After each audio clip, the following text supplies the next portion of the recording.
I moderated the debate between Sam Harris and Jordan Peterson.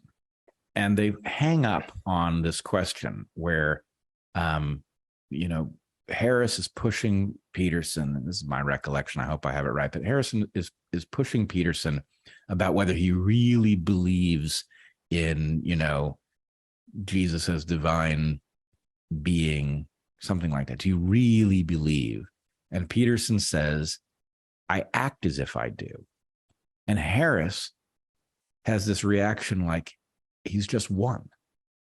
Like Peterson has just admitted something embarrassing or said something that makes no sense. And the crazy thing is I hear Peterson say that, and I say, you just answered the question perfectly.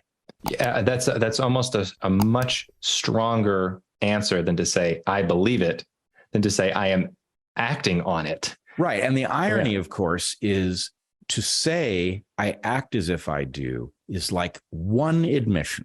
I'm going to step out of character for 15 seconds, and I'm going to tell you what's really going on here.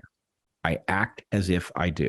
Now I'm going back into character, right? And the point is, I only came out of character because you're being a dick about it, because you're pushing me. You're saying, do you really believe? Do you really believe? And the point is, if I really believed, I wouldn't say I don't really believe. But the point is the behavior. And so anyway, the interchange is interesting because I heard it as if he just spoke literal truth about his own internal state, conveyed it, ended the argument. And Harris heard it as if Harris had just caused an embarrassing revelation, which was strange. Yeah, I'm confused about the word act now, because maybe Harris was interpreting that as saying, I'm knowingly participating in theater. I am pretending as if I do, versus I am acting on the belief. Like I act, which means I believe it at a much deeper level. Well, what I heard him say was effectively, I don't worry too much about whether I believe or don't quite believe. The point is, I act as if I do, and this doesn't preoccupy me. Once you're going to be acting as if you believe, then you don't want to get caught in some infinite loop of what does it really mean that I believe, right? The point is, you've done the important part. You've decided, how am I going to make decisions that are tough calls? I'm going to think about what I would do in light of this set of beliefs and go forward. And, if you believe as I do, that those belief systems are adaptive, that they are products of evolution.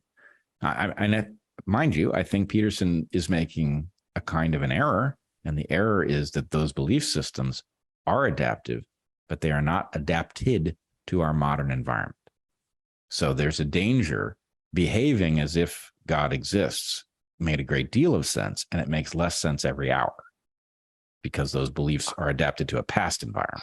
I just think that concept of God is so complex, and it means such radically different things to so many people. I don't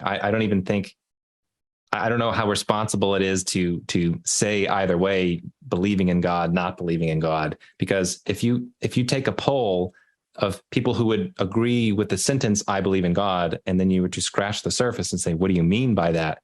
You're going to get wildly different answers. Oh, I agree. And I think actually this is a tough problem, right? It's exactly analogous to, you as a philosopher will know what this is called, but the idea that I cannot in any way establish that what I experience when I look at something blue isn't what you experience when you look at something yellow, and vice versa. Yep. Now, I can make a strong argument about why that's unlikely to be true, but I can't prove it.